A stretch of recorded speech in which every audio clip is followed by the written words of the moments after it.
Hello everyone. In today's Skull Island profile, we're going to be doing is Megaprimatus Kong, the infamous giant ape that inhabited Skull Island. They were the largest primate to have ever lived. The specimen Kong was the most famous of the species and stood as its icon and deity by the natives of Skull Island. It is unknown when the species of giant ape known as Kong arrived on Skull Island. Estimates place it at a few thousand years ago, most likely coming from mainland Asia.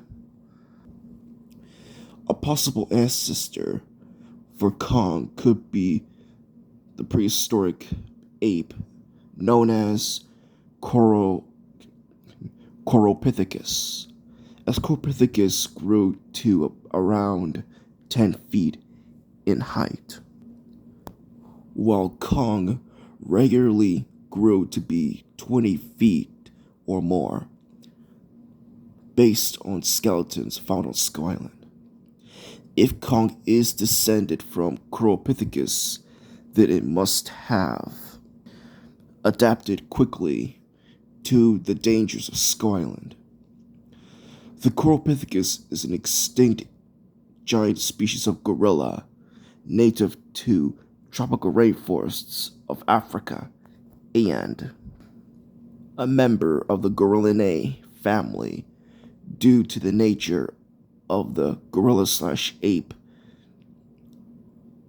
decorrelate ruins found all over the island.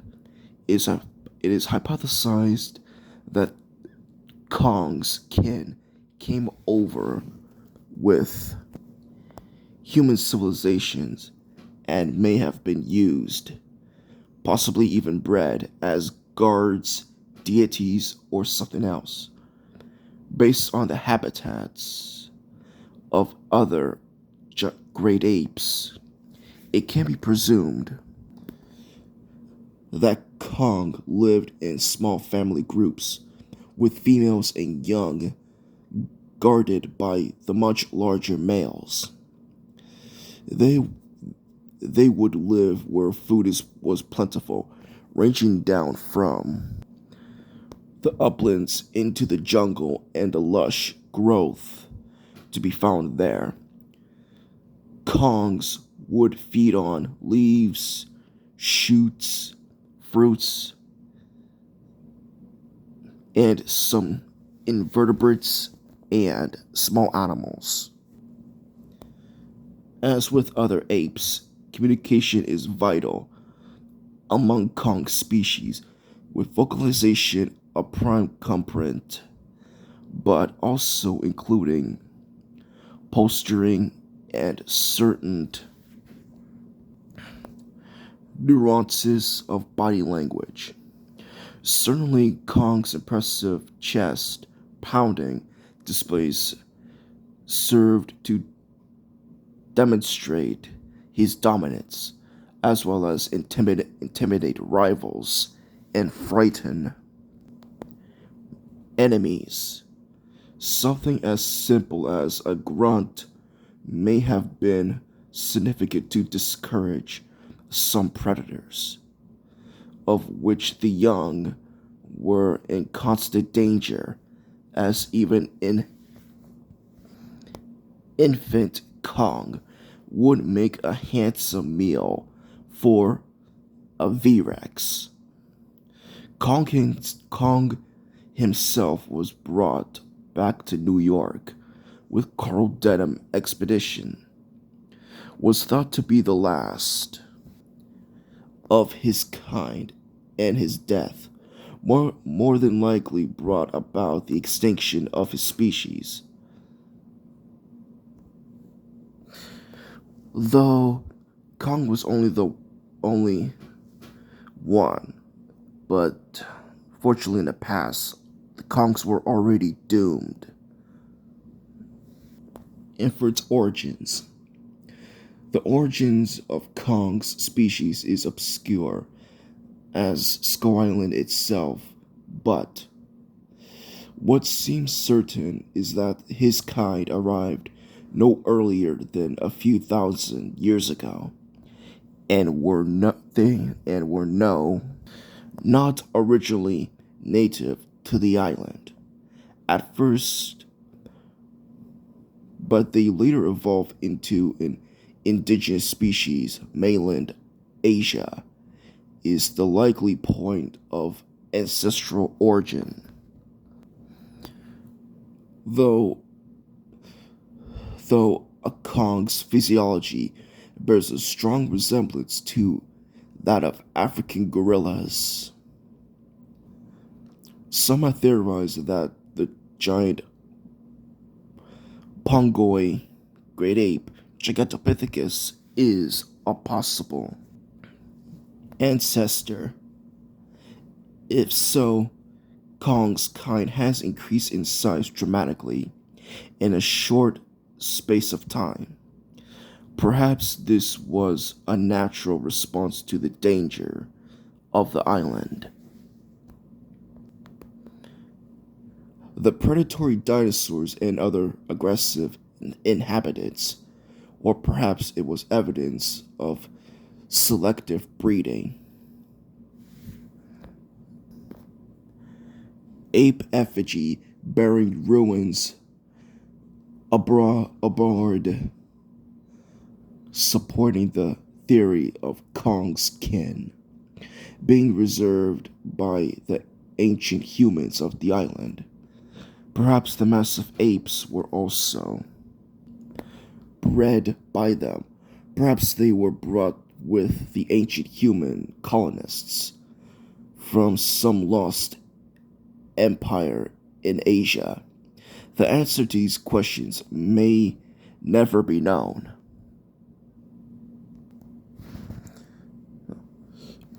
Kong's species live in small familial units. While Kong's home was in the mountainous uplands, the rest of his kind live mostly in jungle where food is more abundant. Adults protect the young from dangerous predatory animals like Photodon and guide them in finding food. While young are vulnerable, the huge adult males are easily a match for the most dangerous carnivores on the island. The apes were able to combine massive strength with incredible dexterity. They also have the added advantage of grasping hands on all four limbs, and as any kind of ape shows the intelligence to strategize and outthink opponents. In their group, strong emotional connections between individuals yield tight alliances, and the commutative skills of the apes serve to reinforce their bonds. Vocalization forms a strong part of the species. Communication with supplements of body language and posturing are as important. At their most subtly, these can be a flash of eyelids or a glance to acknowledge another individual. At their end of the spectrum, the mighty chest-pounding standing roar is an unmistakable prolocomotion of power and dominance. Some of these many behaviors are similar enough to complex human behavior to suggest a strong emotional development in the Pongoids. And age-old enemies. There is an age-old enemy that exists between the giant Kongs and the V-Rexes. Both immensely powerful animals, these great titans clash again and again in ground-shaking contests of tooth and claw versus fist. Tyrannosaurs bloodthirsty versus primate cunning.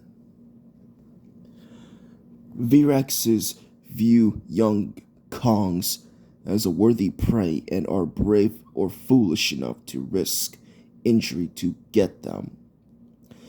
Both species take the opportunity to kill the young of the other in attempt to eliminate future threats. Meaning, if they see a V-Rex or young V-Rex, kill on sight. And neither accepts the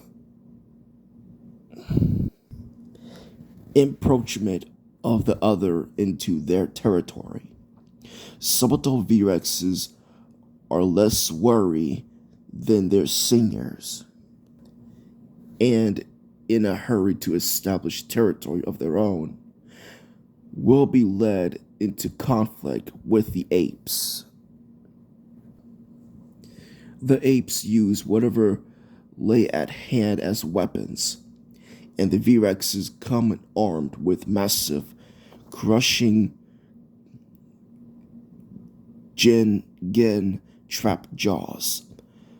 The beasts can inflict savage wounds upon one another.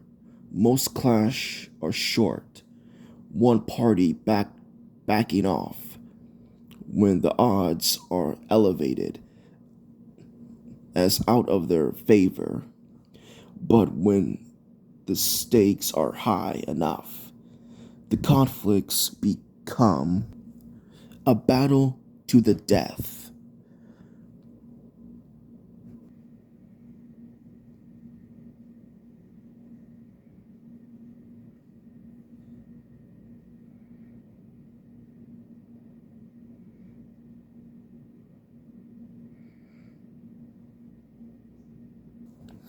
Physical characteristics. Kongs are extraordinarily tall-like creatures with unmistakable similarities to ordinary gorillas.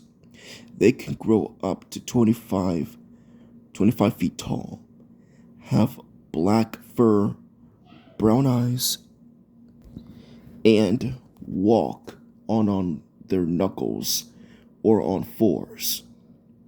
Although mostly found walking on all four limbs, they are capable of rearing up on their feet, as seen when punching their chest. Like gorillas, the males of the species can grow white patch on their fur on its back, likely indicating dominance as it does for silverback gorillas.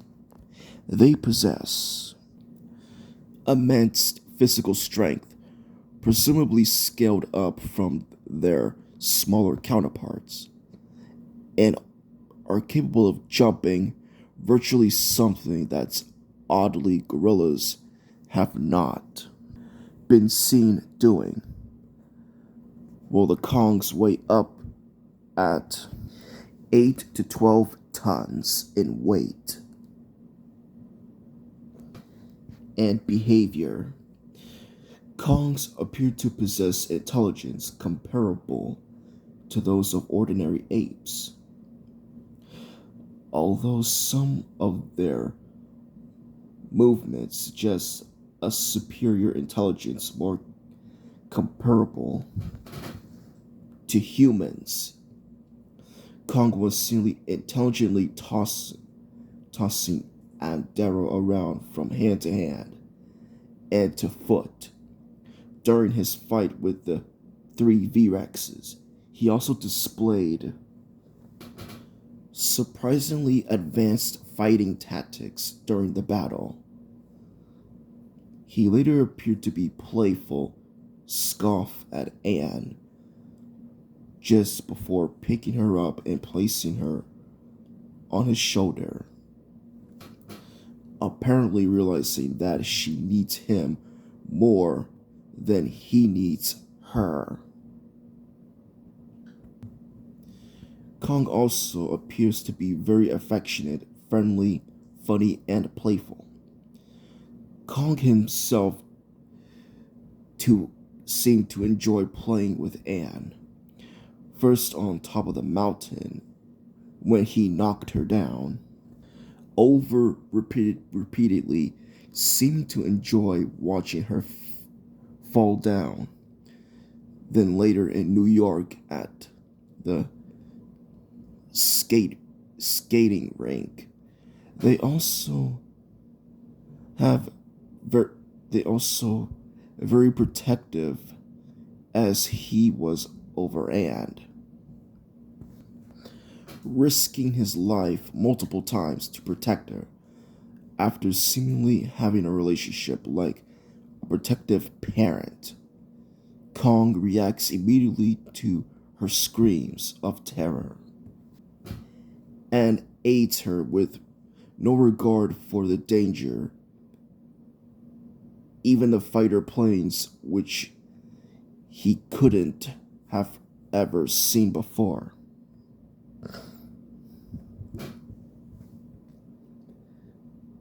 And also Kong was also intelligent enough to recognize a female that is not Anne Darrow and her screams.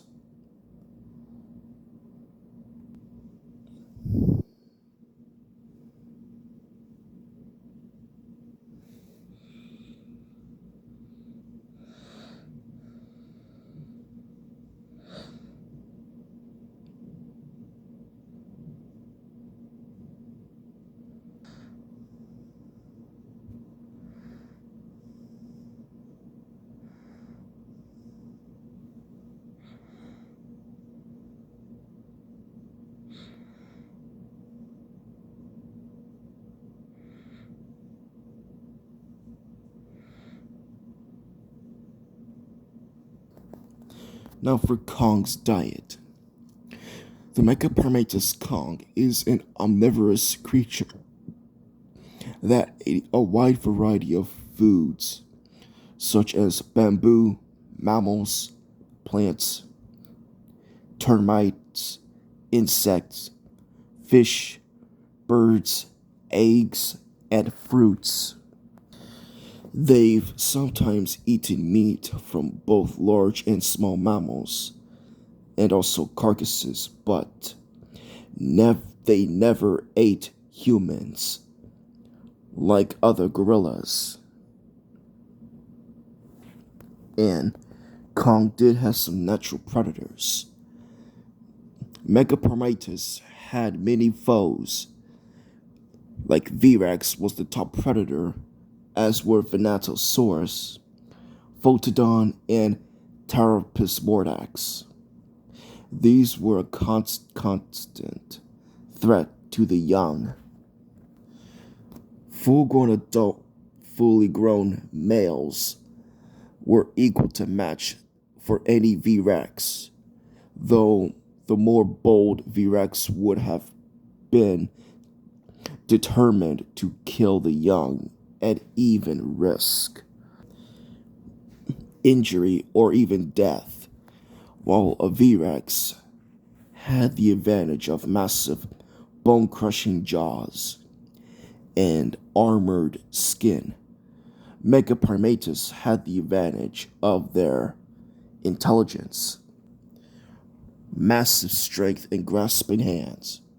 They could use primitive tools such as logs, trees, and boulders against threats, and could grapple, throw, wrestle, punch, and bite. The young of both species were in constant danger from the adults, and killing of a young primatus or young V-Rex would eliminate future threats. Neither would allow the other on their territory under any circumstances, and fights were usually brief, ending with one intimidating the other until one party member backed off. But when the stakes got high enough, it would be a fight to the death. The jungles of Skull Island probably rang with thunderous noises from such titanic death matches. The smaller predators like Venatosaurus and Phototon were not as large, but were just as dangerous, especially to the young Kongs. Though Venatosaurus packs and groups of Phototon were much easier to fend off and kill for the adult. Like other gorillas, Megaprimatus also most likely had to fight off other Megaprimatus, especially the males, and for their extinction. Despite their effective adaptations, the species was eventually wiped out by a combination of natural causes and being hunted by other creatures. By the time Carl Denham arrived in 1933, it was clear that Kong was the last of his kind. It is unclear what killed off the Megaprimatus species. Perhaps a massive earthquake or loss of water, a storm, diseases, or maybe just Skull Island's many inhabitants just prevented too many young from reaching maturity. It's not known what Kong species birth rates are. Let's assume that it has the same problems with gorillas. Gorillas reproduce slowly, giving birth to only one baby at a time, and then raising that infant for several years before giving birth again. Females become sexually mature for about 7 to 8 years, but don't breed until years later. It was seen that they could not adapt to their habitat. Too many young were dying, diseases, and their low birth rates is the final nail in the coffin. In 1933, Kong, the last of his species, was captured and brought to New York, where he broke away from captivity and was shot off the Empire State Building, sealing Kong's fate.